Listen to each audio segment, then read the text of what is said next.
Hermanos, nosotros estamos en Apocalipsis 13 y hemos estado estudiando algunas semanas y vemos cómo este capítulo 13 del Apocalipsis delinea la figura de una bestia que sube del mar. La última semana que predicamos sobre Apocalipsis 13, un hermano se acercó al final del servicio y me dijo, ¿es posible que ya haya nacido ese niño? Bueno, puede ser posible que más tarde tome el nombre del anticristo. Es posible que sea incluso ya un hombre adulto. Y no es una fantasía esto que estamos diciendo, no es una ilusión religiosa esto, no es una alucinación de algún teólogo, ¿no?, que está diciendo esto. Esta es una promesa divina. Esto lo dice la Escritura. El anticristo va a venir, el anticristo vendrá. Habrá un hombre que es el falso Cristo de Satanás, que él va a engañar a todo el mundo. Él va a pretender ser el Mesías, él va a pretender ser el Salvador, el Rey del mundo. Incluso va a pretender ser el Dios que debe ser adorado. Y este mundo va a caer en esa trampa. El mundo entero lo va a aceptar a él. El mundo entero va a comprar la artimaña satánica y será víctima de su poder. Este anticristo es el hombre de Satanás, es el hombre de Satanás.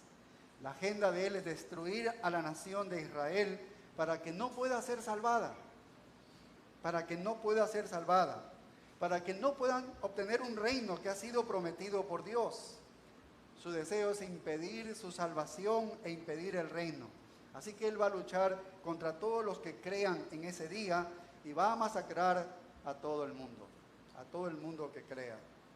Este hombre no es desconocido para ningún estudiante de las Escrituras, así que todo estudiante de las Escrituras sabe muy bien que Daniel habló de él, Daniel habló del anticristo. El Señor Jesucristo afirmó esta realidad de su venida cuando él mismo enfatizó y habló de Daniel, lo reiteró. En Mateo 24 reiteró lo mismo. Pablo habló de él en segunda carta a los Tesalonicenses capítulo 2. Ahí lo describió como el hombre de pecado, el hijo de perdición, que él va a venir con gran poder y hará maravillas mentirosas y el mundo entero va a ir tras él, le va a seguir a él. Pero si encontramos una descripción más dramática en el Nuevo Testamento de este personaje, de este anticristo, es el que tenemos aquí en Apocalipsis capítulo 13, que nos encontramos estudiando.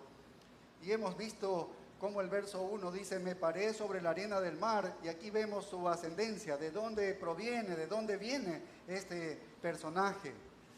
Me paré sobre la arena del mar es Satanás, que aparece firmemente plantado en la arena del mar, que son las naciones de la tierra. Y él está llamando, este dragón, este Satanás está llamando a esta bestia que Juan le ve, y sigue diciendo el verso 1, y vi subir del mar una bestia.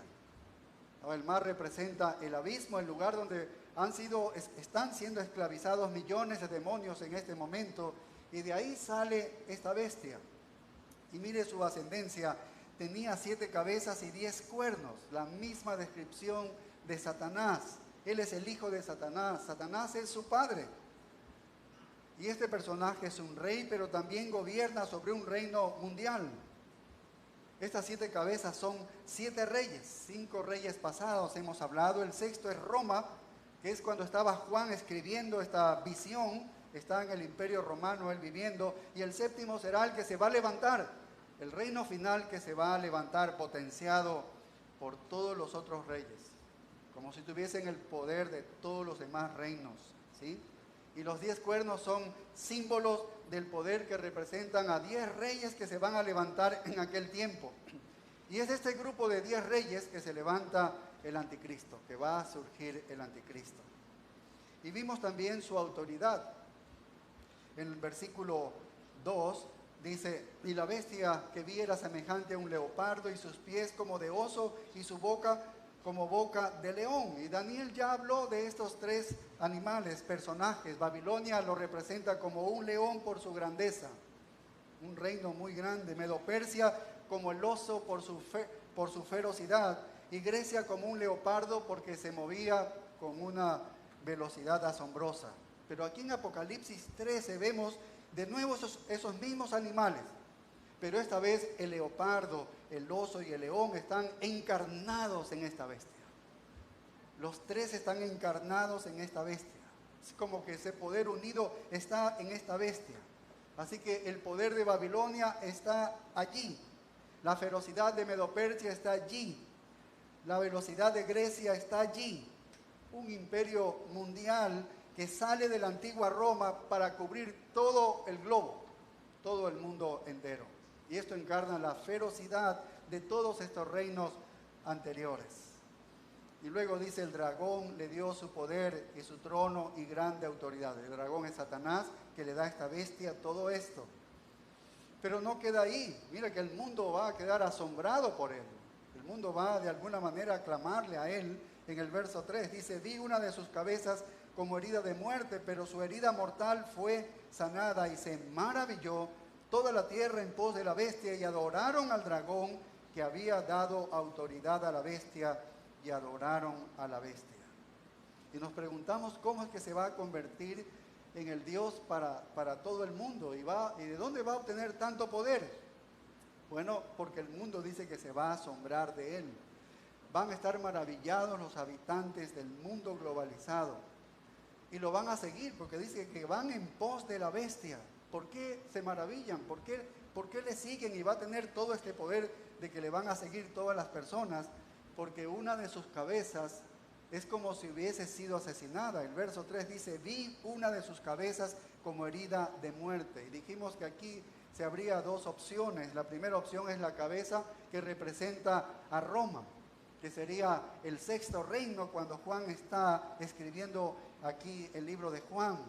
Este reino fue devastado, fue destruido, pero va a volver a la vida. Va a ser reconstruido este imperio.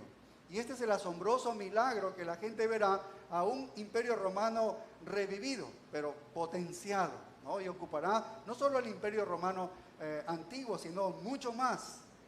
Se extenderá hacia todo el mundo.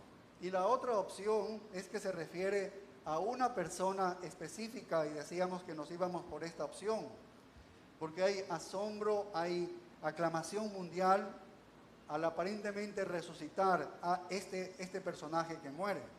Así que esto tiene un efecto potente en toda la tierra, y la tierra queda asombrada de este movimiento, de esta aparente resurrección, queda fascinada e inmediatamente se convertirá en el ídolo del mundo, el anticristo. Entonces, hemos visto ya esto, y finalmente vemos que no se queda solamente que le gusta que le aclamen al anticristo, sino que él va a buscar que le adoren también. Y eso nos lleva al versículo 4, que dice, y adoraron al dragón que había dado autoridad a la bestia, y adoraron a la bestia diciendo, ¿quién como la bestia? ¿Y quién podrá luchar contra ella? Entonces esta fascinación, esta cosa maravillosa que van a ver en él, los va a llevar a una adoración. Esta gente va a postrarse ante esta bestia y le va a adorar el mundo. Y va a decir, ¿quién como la bestia? ¿Quién podrá luchar contra ella? Probablemente el mundo de ese tiempo no será consciente de que están adorando al dragón. Ellos tal vez no serán la mayoría conscientes, pero lo están haciendo, están adorando al mismo Satanás, porque él es la fuerza que está detrás de este hombre poseído por el demonio, de este anticristo. Ellos piensan que están adorando a un ídolo, así como en 1 Corintios 10, que estaban sacrificando a un ídolo, pero detrás de un ídolo, que en realidad el ídolo no existe, hay un demonio que sí existe. Y cuando están haciendo esta adoración, están haciendo una adoración no a un ídolo, sino al demonio que está detrás de esto. Y detrás del anticristo está Satanás, así que el mundo adorará a Satanás.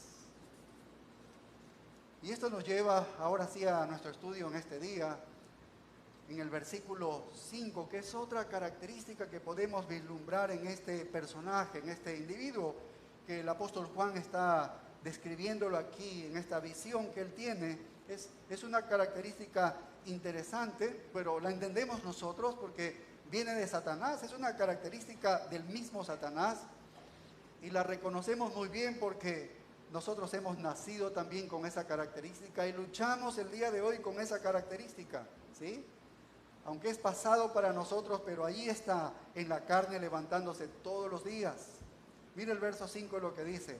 También se le dio boca que hablaba grandes cosas y blasfemias, y se le dio autoridad para actuar 42 meses.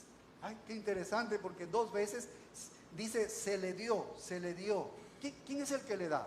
¿Quién es el dador de esa boca para hablar? Dice arrogancias y blasfemias. ¿Quién es el dador de autoridad para que ese personaje actúe por 42 meses?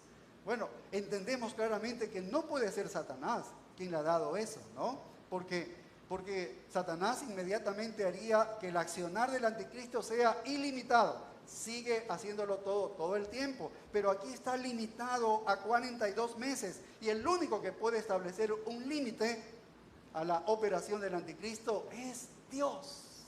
Es Dios, así que Él es el dador de esto, ¿no? Aquí está el Dios soberano estableciendo límites para el anticristo. Dios es entonces quien le da la autoridad para actuar durante este periodo de tiempo que son los últimos 3 años y medio del tiempo llamado la tribulación. Conocido esta segunda parte como la gran tribulación. Es Dios entonces quien le da una boca. Literalmente es como si Dios se separara y lo deja allí al anticristo dejar decir lo que quiera. Y Dios no está interviniendo. Él lo hace a propósito. Él lo hace a propósito. Satanás es principalmente un blasfemo arrogante. Principalmente es un blasfemo arrogante. El pecado que lo condenó a Satanás allá en el cielo fue el pecado de la soberbia. Fue el pecado de la soberbia. Así que él es arrogante. Y el orgullo de tal naturaleza entonces le ha llevado a blasfemar de Dios y a querer destronar a Dios y sustituirlo ¿por quién? Por él mismo. Él quiso ocupar el lugar de Dios. Entonces será característico del anticristo no tener obstáculo alguno, tendrá una libertad para decir lo que quiera decir con su boca. ¿Durante qué tiempo? Durante todo este segundo periodo de tiempo que son 42 meses. Todo el tiempo tiene para blasfemar. Todo el tiempo tiene para blasfemar. Vaya. Si vamos al libro de Daniel, nos habla de este personaje del anticristo y mira lo que dice, ¿no?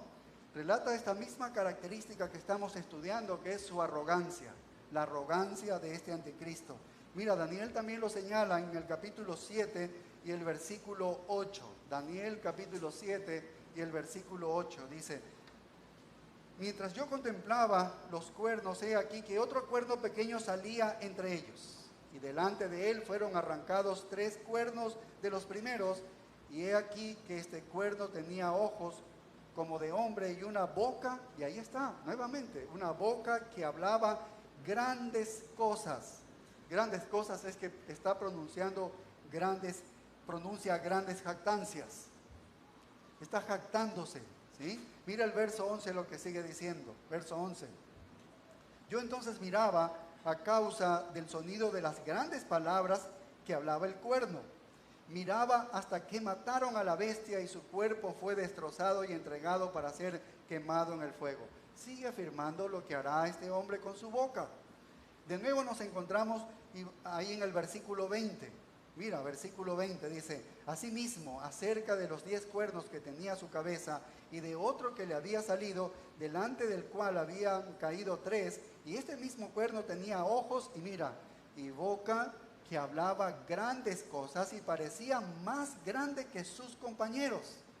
Y mira cómo se vuelve específico estas arrogancias de él en el versículo 25.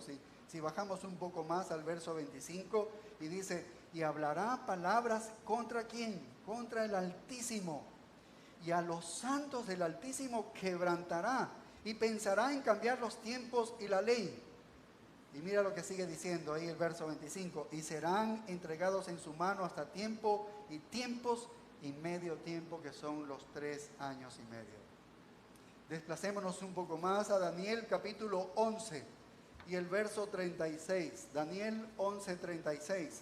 Miren lo que sigue señalando el profeta Daniel sobre esta característica de este anticristo. Dice, y el rey hará su voluntad, y se ensoberbecerá, y se engrandecerá sobre todo Dios. Y ahí está este orgullo de nuevo, mira. ¿Y contra quién? Y contra el Dios de los dioses hablará maravillas y prosperará hasta que sea consumada la ira, porque lo determinado se cumplirá. ¿Qué va a ser lo determinado que se va a cumplir? El juicio de él, la condenación y la llegada del reino, el establecimiento del reino. Vaya, mire el verso 37, lo que dice. Del Dios de sus padres no hará caso. Total y absolutamente un irreligioso, ¿no? Porque al único que Satanás adora es a él mismo. Adora a él mismo. Y sigue diciendo, ni del amor de las mujeres, y fíjate lo que dice aquí, ni respetará a Dios alguno, porque sobre todo se engrandecerá. Quiere decir que él mismo va a afirmar ser Cristo. Él se va a engrandecer sobre todo Dios. Él va a afirmar que es Dios. Se va a exaltar a sí mismo. Vaya, qué tremendo. Se va a poner por encima del mismo Dios. Eso es lo que él va a hacer.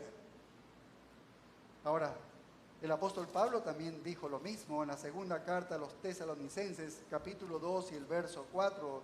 Ya aquí en el Nuevo Testamento también describió esta característica del anticristo. Segunda carta a los Tesalonicenses, capítulo 2 y el verso 4. Y mira lo que él dice. El cual se opone y se levanta contra todo lo que se llama Dios o es objeto de culto, tanto que se sienta en el templo de Dios como Dios, haciéndose pasar por Dios. Esa es su arrogancia que no tiene parangón, no hay cómo igualarlo, porque él se hará pasar como Dios. Esa es la gran arrogancia de Satanás. Es la arrogancia que hizo que Lucifer fuera expulsado del cielo. ¿Ves? Él quiso reemplazarlo a Dios. Él quiso el lugar de Dios. Entonces vemos aquí cómo Dios le permite 42 meses para esta operación arrogante al anticristo. Este periodo de tiempo está delineado varias veces en la profecía de Daniel, así como en Apocalipsis 11 y 12, que ya hemos estudiado en semanas anteriores. Entonces, hermanos, la blasfemia de este personaje no es algo incidental. Es que por allí se salió la blasfemia. No es algo incidental, es algo central, es su operación, es lo que él está haciendo. Es algo central en el accionar de este anticristo. Cuando él habla, entonces es una blasfemia, un desprecio total a Dios. Eso es blasfemar, un desprecio total por Dios. ¿Por qué? Porque él se está erigiendo como si fuese Dios. Ese es el corazón y el alma. Esa es la característica de la operación del anticristo. Así opera el anticristo. No es sutil, no es encubierto. Una vez que él llega al poder, es una blasfemia abierta, una blasfemia abierta, una blasfemia escandalosa. El mundo lo va a poder observar y ver, especialmente los creyentes. El mundo perdido no va a darse cuenta, va a caer en eso. Pero es una blasfemia monstruosa lo que él va a hacer cuando llegue al poder. Y Juan, en su visión, queriendo enfatizar la blasfemia, mira lo que sigue diciendo en el versículo 6 de nuestro texto, en Apocalipsis 13:6. Apocalipsis 13:6 dice, y abrió su boca en blasfemias, mira, contra Dios, para blasfemar, ¿de qué? De su nombre. Recuerda que los judíos, el nombre representaba toda la característica de esa persona. Y si se habla del nombre de Dios, se está hablando de lo que es Dios, de su esencia, de su característica. Pero aquí vemos cómo Juan está dando una ampliación del discurso blasfemo de esta bestia. Literalmente él se identifica con el mundo blasfemo. Ahora tenemos que darnos cuenta que cuando el mundo haya sentido todos los golpes del poder de Dios, porque la ira de Dios viene en todo este periodo, el mundo va a hacer dos cosas, ¿no? Dos cosas, o va a doblarse y creer y arrepentirse, o bien va también a blasfemar contra Dios. Y va a agitar sus puños allí como queriendo golpear a la cara de Dios. Una de estas dos reacciones va a tener el mundo en ese tiempo. Y solo para que observemos qué es lo que va a hacer en un momento determinado de la tribulación, qué es lo que va a responder el mundo ante esto. Mira, vamos a Apocalipsis 16:9. 16:9. Cuando se derrama ya, está en el juicio de las copas, que son 7 copas, que son rápidas. Ya cuando entra la cuarta copa dice así, Apocalipsis 16:9. Y los hombres se quemaron con el gran calor. Y mira la reacción. Aquí está, ¿no? O te arrepientes, crees, o bien entonces te reviertes. Dice, ¿qué hicieron ellos? Y blasfemaron. Blasfemaron. ¿Qué quiere decir? Que la acción del anticristo va a contagiar a los moradores de la tierra, porque mira cómo van a responder. Y blasfemaron el nombre de Dios, lo mismo que ha comenzado a hacer el anticristo. Blasfemaron el nombre de Dios, que tiene poder sobre estas plagas, y no se arrepintieron para darle gloria. ¡Qué terrible! Y si vamos al versículo 10, que es el quinto ángel que derramó su copa, el quinto ángel que derramó su copa sobre el trono de la bestia, dice, y su reino se cubrió de tinieblas, y mordían de dolor sus lenguas. Y mira el verso 11, y blasfemaron, lo mismo, blasfemaron contra el Dios del cielo por sus dolores y por sus úlceras, y mira, y no se arrepintieron de sus obras. Así que este individuo, este personaje, esta bestia gobierna literalmente todo un mundo blasfemo, porque el mundo va a llegar a una blasfemia general, terrible, en contra de Dios. Entonces, cuando llega cierto desarrollo de los eventos de la gran tribulación, la gente pasa el punto de la conversión. Va a pasar el punto de la conversión, y cualquier cosa que Dios haga por medio del juicio no va a provocar fe en la gente, no va a provocar fe, no va a provocar gritos de arrepentimiento, no va a provocar gritos de misericordia, que digan, ten misericordia de nosotros. No van a gritar eso los moradores de la tierra, sino que el juicio de Dios, la ira de Dios va a provocar blasfemia absoluta del mundo entero. Blasfemia absoluta. ¿Ves? Blasfemia absoluta. Estos blasfemos del mundo de ese entonces están bien entrenados. ¿Por quién? Por un gobernante mundial que ha comenzado a hacer eso. Este representa al mismo dragón que es Satanás. Él es el blasfemo número 1. Él es el blasfemo número 1. Este personaje representa, este representante blasfemo es el anticristo, como dice nuestro texto aquí en Apocalipsis 13:6, que dice, y abrió su boca en blasfemias contra Dios, y dice, para blasfemar de su nombre. Y ya entendemos lo que es su nombre, ¿no? Jesús, Dios dijo en el Antiguo Testamento a Moisés, dice, yo soy el que soy. Jesús también, cuando se le preguntó en su nombre, en un momento él dijo, yo soy el que ha dicho eso, yo soy, lo mismo. Eso es la suma de todos sus atributos, es la suma de todos sus atributos. ¿Y qué van a hacer ellos? Van a blasfemar contra Dios.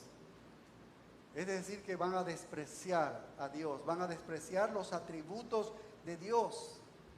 ¿Sí ves? Ellos van a despreciar todas las características de Dios. Tal vez podríamos imaginarnos cómo será ese tiempo en que toda la gente va a blasfemar contra Dios. ¿Cómo será? Hoy tenemos atisbos de esto. El día de hoy vivimos así. Hay muchos preeminentes ateístas, que son hombres ateos, y cómo influencian con su doctrina a mucha gente, a muchos países en este mundo, en verdad, ¿no? Eso es solo ver un poco de cómo se blasfema contra Dios. Un ateo blasfema contra Dios, ¿no? Porque quiere borrar la existencia de Dios, como si no existiese, como si no le tomara en cuenta, no existe, ¿no? Es verdad que no puede borrar eso, la realidad es que Dios es el creador de todo. Ellos serán condenados, pero eso es lo que ellos tratan de hacer, blasfemar contra Dios. Hay tantas ideas ateístas el día de hoy que la gente las está tomando y asumiendo. Hay tantos rituales satanistas que estos blasfeman contra Dios. Vaya, vemos un socialismo como en América está prácticamente hay poquitos países contados, 2, 3 países que faltarían para todo alinearse con el socialismo, que no es otra cosa que un ateísmo, que Dios no existe. ¿No es eso una blasfemia? No vamos hacia allá, no vamos hacia esa blasfemia general en la tribulación, que todo el mundo va a blasfemar contra Dios. Es algo terrible, pero podemos imaginarnos un poco. ¿No ves ahora todo lo que existe el día de hoy, con tanta gente, con los grupos de lesbianas, homosexuales, bisexuales, transgéneros? No obtienen lo que quieren ante el gobierno, ante las leyes que hacen. Blasfeman contra Dios, se van contra Dios, se van contra las Escrituras. Ellos están blasfemando, así que nosotros estamos viendo en nuestros días esta blasfemia. Pero esta es una poca cosa de lo que será en ese tiempo, pero vemos cómo se encamina todo esto. Pero ¿sabes qué? Estos hombres de ese tiempo, de la tribulación, no solamente blasfemaron de su nombre, también dice, mira, lo que sigue diciendo, también blasfemaron de su tabernáculo. ¿De qué tabernáculo habla? No habla del tabernáculo de la tierra, está hablando de la visión que él tiene del tabernáculo del cielo. Es decir, que también blasfeman contra el cielo.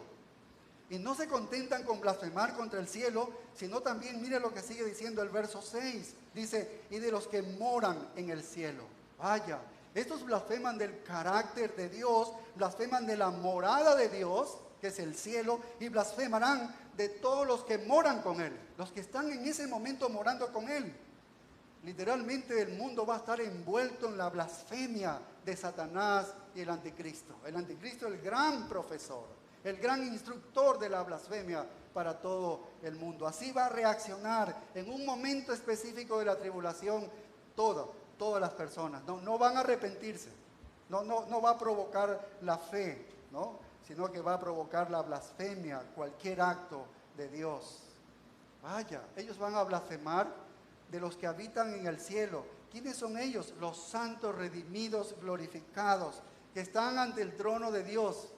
¿Ves? Profieren blasfemias contra ellos. Ellos son los que sirven día y noche. Lo hemos leído en los capítulos anteriores. Ellos son los que ya no tienen ni hambre ni sed de justicia, de aquellos de los que ya no sale el sol.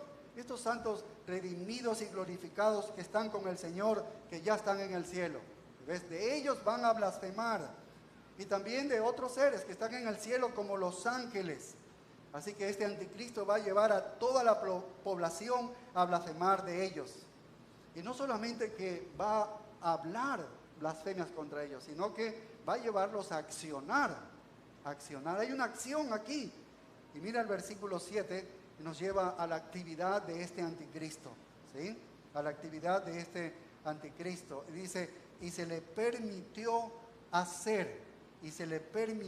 hacer. Vaya, nuevamente aquí nos muestra de alguna manera la soberanía de Dios. Porque ¿quién es el que le permite hacer a este anticristo? ¿Quién le permite hacer a esta bestia algo? Bueno, es Dios. Dios sigue siendo soberano. ¿Ves? Dios sigue siendo soberano.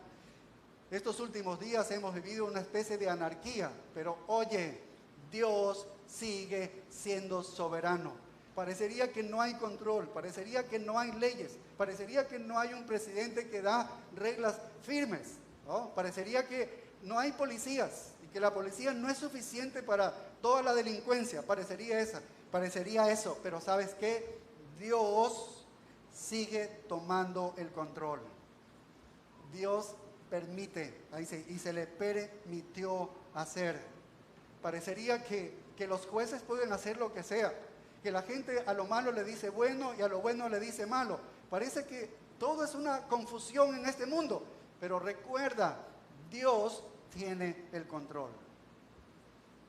En este tiempo es lo contrario, Dios va a permitir que este anticristo haga algo, pero por permiso de Dios. Eso es a propósito, ¿sí ves? Entonces aparece de nuevo aquí la soberanía de Dios. Es que Dios nunca va a renunciar a su soberanía. Él tiene el control de todo en todo momento. Siempre va a terminar todo a lo que Él quiere, a lo que Él ya ha predeterminado. Nadie va a poderse pasar por encima de Él. Esa es la soberanía de Dios. Y mira lo que sigue diciendo el verso 7. Se le permitió hacer guerra al anticristo. ¿Está haciendo guerra contra quién?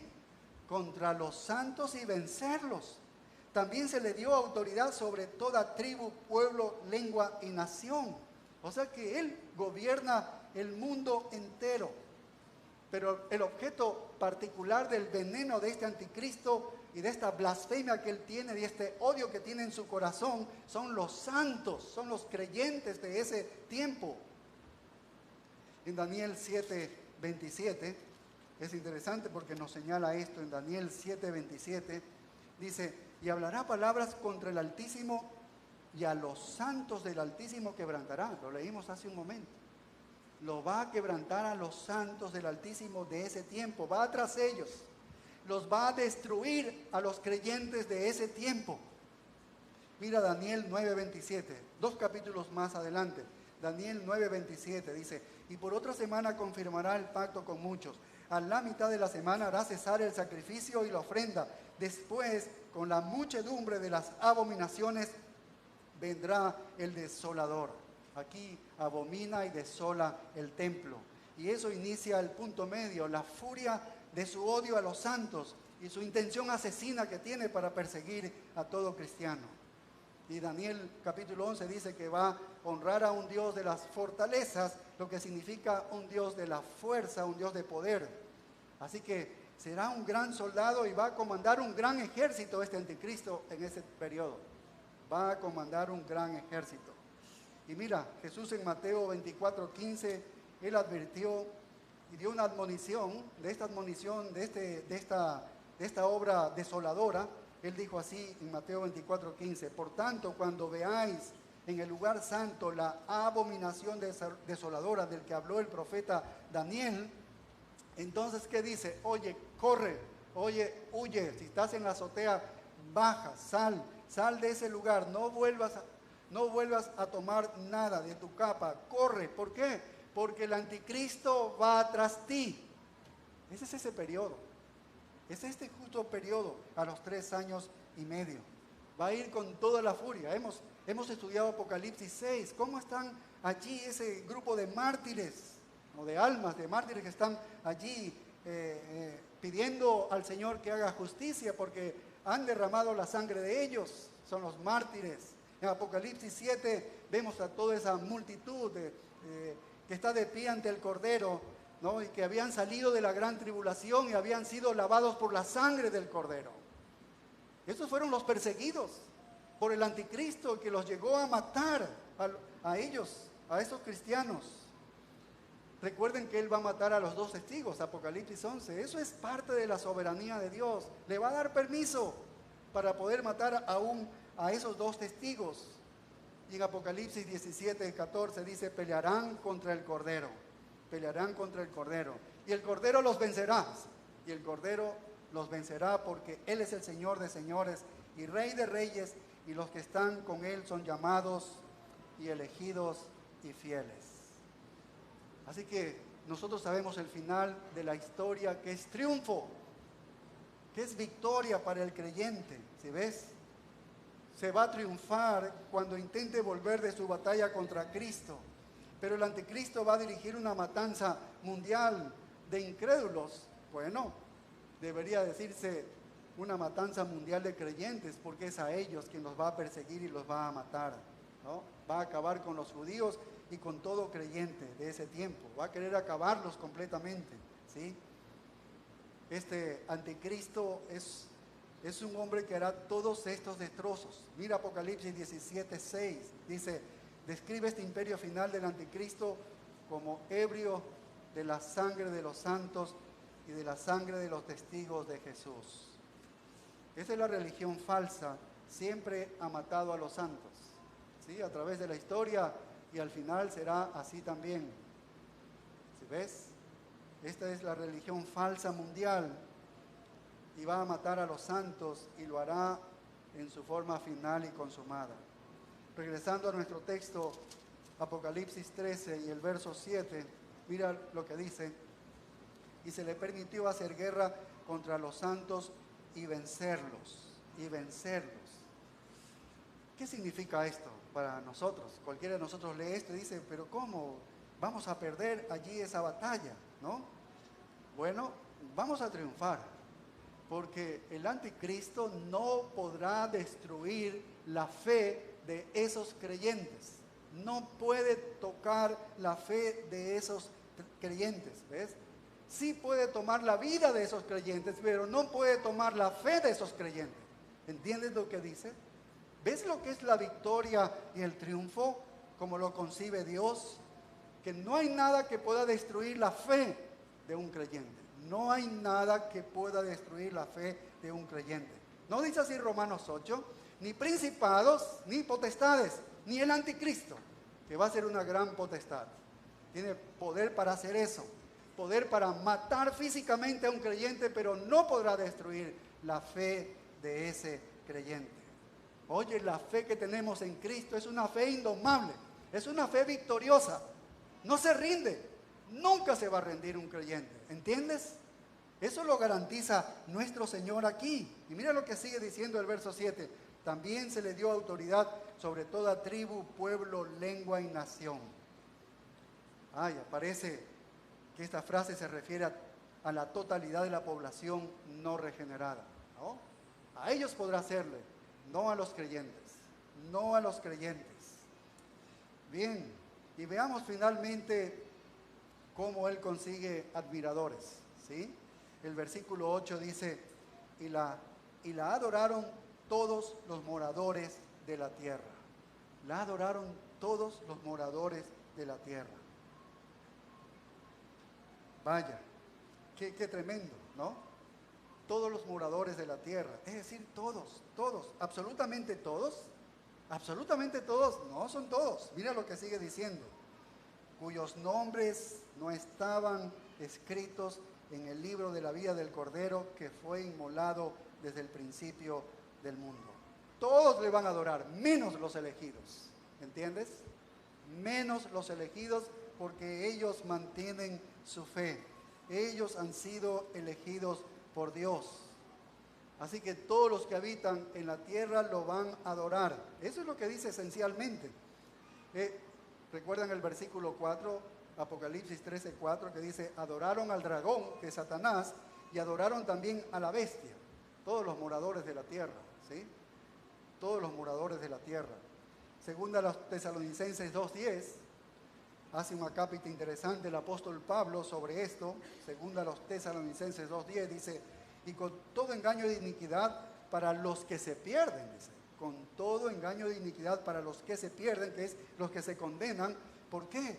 Por cuanto no recibieron el amor de la verdad para ser salvos. ¿Qué es esto por cuanto no recibieron el amor de la verdad para ser salvos? No recibieron quiere decir que ellos rechazaron el amor de Dios. Ellos rechazaron. Estos son los incrédulos. Nota que no dice los no elegidos, dice los que no quisieron creer, los que no quisieron recibir el amor de la verdad para ser salvos. Los que no quisieron. ¿Entiendes? Hay una elección que hace Dios, pero estos son los que no quisieron. En una ocasión, mi esposa y yo tuvimos una reunión con el presidente de la Alianza Cristiana y Misionera.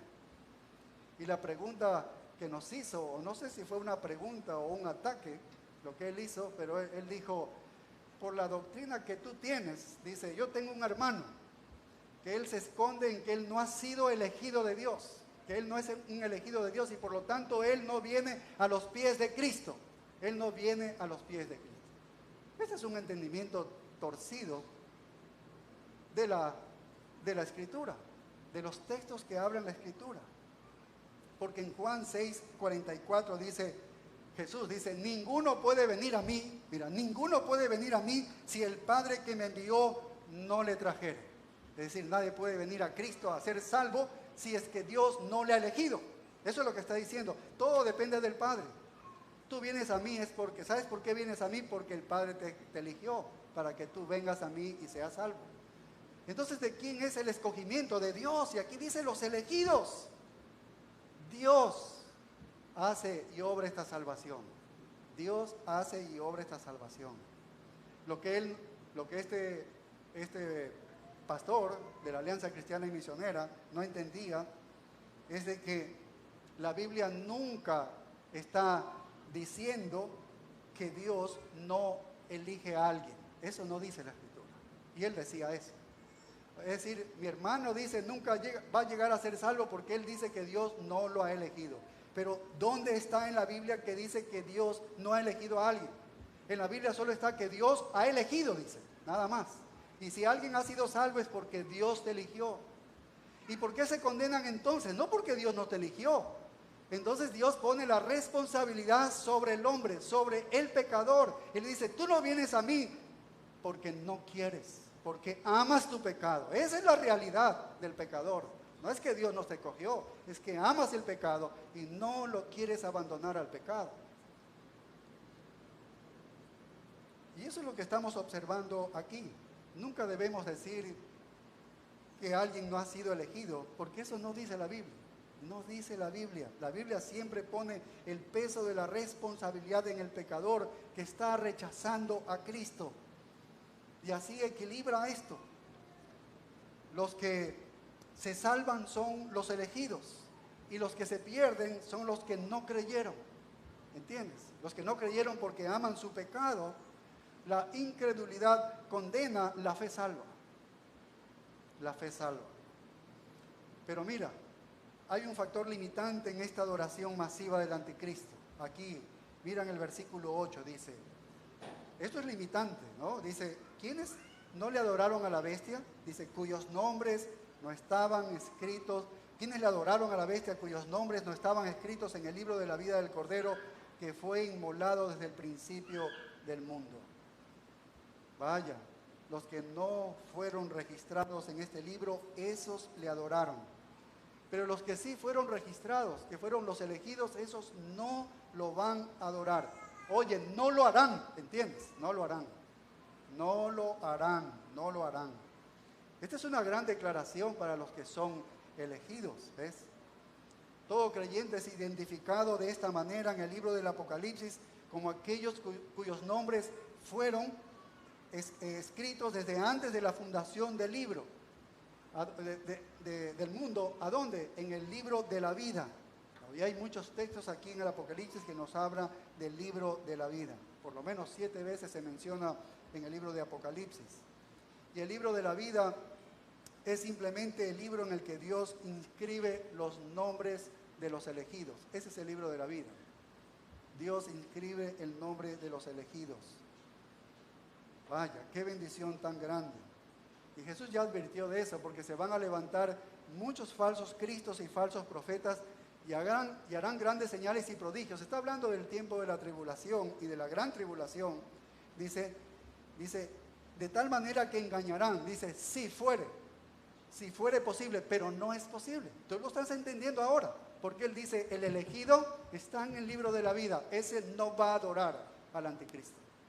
Dice, si fuere posible, pero no hay posibilidad. Él dice, si fuere posible, dice, aún a los elegidos, aún a los escogidos, pero no es posible. Lo sabemos por el texto que estamos estudiando, ¿no? Y por eso está redactada así, como lo muestra el apóstol Juan. El registro eterno de los elegidos no tiene capacidad de excomunión. No hay nadie quien pueda, ni el anticristo puede hacerle perder la fe. Puede borrarle de ese libro que Dios le ha registrado. Bueno, y esto es increíble cómo añade que le adorarán todos los que habitan en la tierra, todos aquellos cuyos nombres no han sido escritos desde la fundación del libro en el libro de la vida que pertenece al Cordero que ha sido inmolado. Y el punto entonces es este, que los elegidos no pueden perderse en virtud de ¿qué? Del propio decreto de elección de Dios. No puede perderse, pero doblemente no podría perderse por la obra de Cristo en la cruz del Calvario, porque Él ha sido todo suficiente para justificar al pecador. Entonces, no lo va a perder. Cristo es tan competente como para garantizar la eternidad de su redención. En Juan 6:39 dice, y esta es la voluntad de mi Padre, el que me envió, que todo lo que Él me diere, no pierda yo nada y lo resucitaré en el día postrero. Esa es la seguridad. Todo el que el Padre me diere, dice, yo no perderé a ninguno de ellos y lo resucitaré en el día postrero. Esa es la seguridad de la obra expiatoria de Cristo en la cruz del Calvario por nosotros, indignos pecadores, que no merecemos la salvación, pero en los méritos de Cristo Jesús hemos sido justificados. Él pagó el precio de nuestro pecado allí en la cruz, la muerte, pero Él fue victorioso y resucitó y nos ha dado una fe invencible.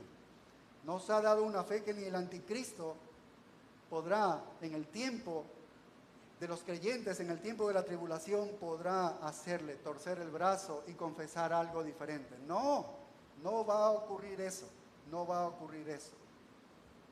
Desde antes de la fundación del mundo, Él ya ha registrado a los elegidos. Él ya ha registrado a los elegidos. Regresemos aquí en Apocalipsis 13 y mira, en la conclusión viene una aplicación de todo esto, particularmente para aquellos que están vivos en ese tiempo. Más un mensaje para ese tiempo. Aquellos santos de la tribulación, de la gran tribulación, dice, el verso 9 dice, si alguien tiene oído, oiga. Si alguien tiene oído, oiga. Bueno, eso nos hace recordar Apocalipsis 2, Apocalipsis 3. ¿Recuerdan?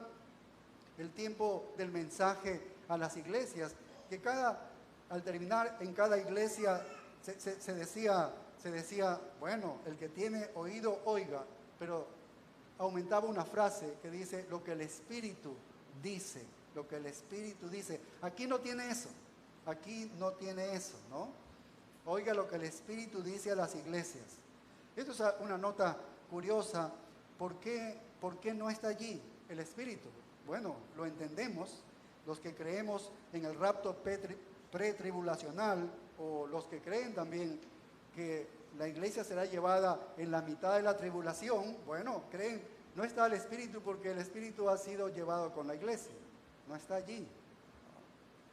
Así que no lo afirma como en Apocalipsis 2 y 3, que todavía está el mensaje a las iglesias, ¿sí? Todavía está el mensaje a las iglesias, que es este tiempo que nosotros estamos viviendo. El punto es que los que están en ese tiempo escuchen, porque esto va a ser una realidad, y que deben escuchar esto, deben estar conscientes de lo que Él va a decir, las últimas frases que Él va a decir, y de todo lo que ha venido diciendo. Él está llamando la atención de esos creyentes en ese tiempo. Esta es una llamada para que se den cuenta de que algunos santos van a estar vivos en ese momento, ¿sí? En ese momento. Si la iglesia ya se ha ido, entonces habrá un nuevo grupo de creyentes allí que se va a reunir durante ese periodo de tiempo, y los que se reunirán van a constituir los santos que necesitan escuchar y necesitan entender esto.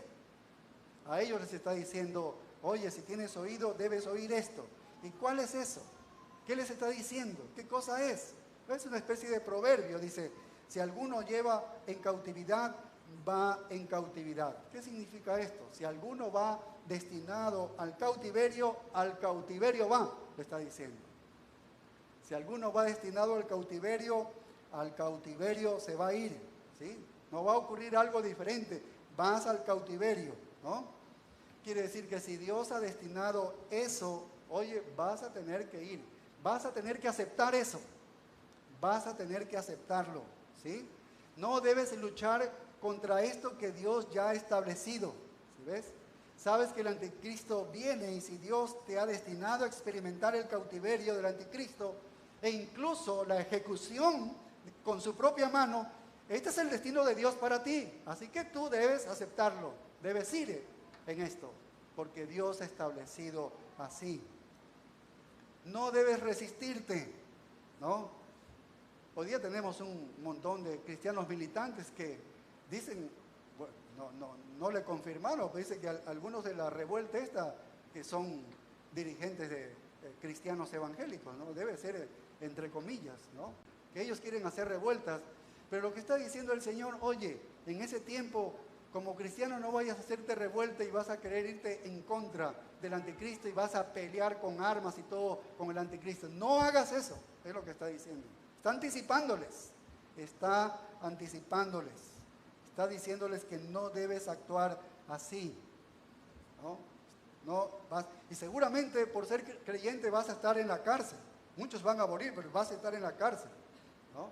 Y por eso en Mateo 25 el Señor dice, cuando fuisteis a la cárcel y visitasteis al más pequeño de estos hermanos míos, dice, a mí me visitaste. De eso se está hablando, en ese tiempo. Así que los creyentes van a ser encarcelados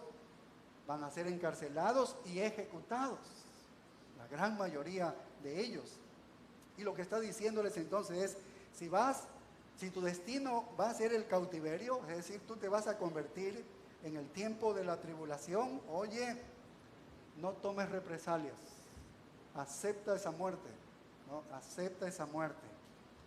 Y mira, en el versículo 10, para mostrar que no deben tomar represalias, mira lo que dice, si alguno mata a espada, ¿qué dice? A espada debe ser muerto. Vaya, Dios defiende la pena capital, ¿no? En este punto, pero incluso si un creyente mata a un agente del anticristo, es como que hoy matáramos a un abortista, de esos grandes líderes abortistas, ¿no? Un cristiano no hace eso y no lo debe hacer en el tiempo del anticristo, no debe hacer eso, ¿ves? Los cristianos no disparamos a estos abortistas, no defendemos con armas carnales.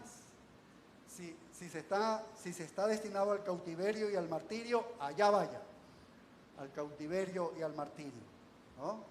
No debes contraatacar, es lo que dice, no debes defenderte de esa manera, no debes usar la espada como Pedro cuando cortó la oreja de Malco, pensando que así defendía al Señor Jesucristo y esa era la manera de instituir el Evangelio. Dijo, no va a ser así. Que el Señor Jesucristo tuvo que pegar la oreja de Malco y le dio una gran reprensión y lección al apóstol Pedro, que esa no era la manera de actuar. Y luego dice, cerrando el versículo 10, dice, aquí está la paciencia y la fe de los santos. ¿Qué significa esto? Aquí está la paciencia y la fe de los santos. Quiere decir que va a haber una resistencia paciente como Jesús. ¿Recuerdan en Hebreos capítulo 12 que dice, por el gozo puesto delante de él, sufrió voluntariamente la cruz? Cuando él fue injuriado, ¿qué pasó? Él no respondió con injuria, ¿no? Cuando le golpearon, él no respondió también con bofetones. Él se encomendó al Creador, ¿no? Él se encomendó fielmente al Creador. Esta es la perseverancia y la fe de los santos. Es decir, que no tomamos represalias. No estamos sacando las armas y cogemos la espada y luchamos contra el ejército del anticristo. No hacemos eso, no empezamos estas cosas nosotros a disparar. Soportamos con la confianza de que Dios está en control. Esa es la soberanía de Dios. En ese tiempo los cristianos deben dejar que Satanás está en su día. Deben dejar que Satanás tenga su hora. El anticristo va a disparar dardos continuamente, ¿no? Va a soltar a los demonios de todos los lados, ¿no? Del abismo, del Éufrates, se van a soltar todos los demonios. Pero el futuro sigue siendo de Dios, ¿entiendes? Por eso no tememos lo que está sucediendo el día de hoy. Nos preocupamos, oramos, ¿sí? Pero no tenemos temor de lo que suceda aquí porque Dios está en control. El futuro de nuestro país está en las manos de Dios. Y nosotros somos de Dios. Y el futuro es nuestro. Y esa es nuestra fe. Y por lo tanto soportamos pacientemente a través de todo para la gloria del reino que se nos ha prometido. Ya estudiamos Apocalipsis 11:15 cuando dice que el séptimo ángel tocó la trompeta y hubo grandes voces en el cielo que decían, y aquí está la victoria para nosotros, los reinos del mundo han venido a ser de nuestro Señor y de su Cristo, y dice, y Él reinará por los siglos de los siglos. Ese monstruo del abismo, esa bestia que va a salir allí del mar, no va a dañar la fe de los creyentes. Hoy en día Satanás no va a destruir nuestra fe, no puede destruir nuestro reino, porque no puede destruir al Rey Jesucristo. ¿Entiendes? Ese es nuestro Dios. Y para los que estén vivos en ese momento, que pueden estar destinados al cautiverio, entonces ellos deben estar destinados al martirio, no deben contraatacar, deben soportar pacientemente. Esa es la fe de los santos. Entonces Dios será exaltado grandemente, Él va a ser glorificado y todo el pueblo de Dios también. Así que al final del asalto del anticristo hacia el rey y al reino y a los súbditos del reino, ese es un fracaso miserable que va a tener él. No va a triunfar. Va a tomar las vidas de muchos, ¿sí? Van a morir muchos, solo físicamente, pero no pueden mover nada, ni un ápice de la fe que Jesucristo les ha dado. Es la fe en Él. Eso no se puede mover. Eso no se va a mover. Ni nada puede ser Satanás ni el anticristo para quitarle, robarle la fe del creyente. ¿Por qué? Porque este Cristo que tenemos, este Rey que tenemos y que va a establecer su reino aquí es indomable. No puede ser destruido.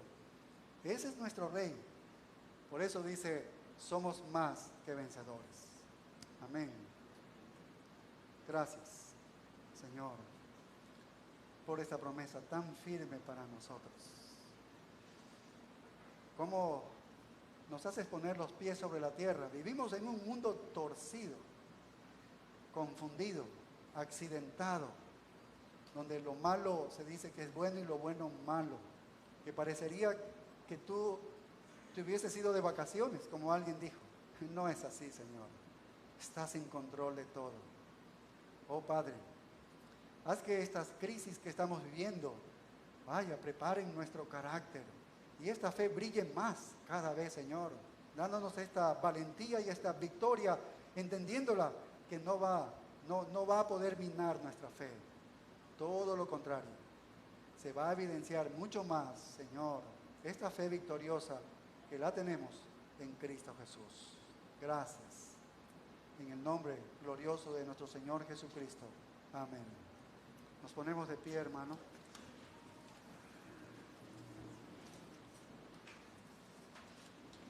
Gracias, Padre, por este tiempo que hemos estado en tu presencia, disfrutando, Señor, de ti, de tu palabra, de los cánticos, de todo lo que te hemos adorado en diferentes maneras. Sigue acompañándonos en el tiempo de la comunión. Es un tiempo de adoración también, ministrarnos unos a otros. Y luego llévanos a nuestros hogares con tus más ricas bendiciones. Te lo pedimos en el nombre de Cristo Jesús. Amén. Nos vemos a las 5, hermanos.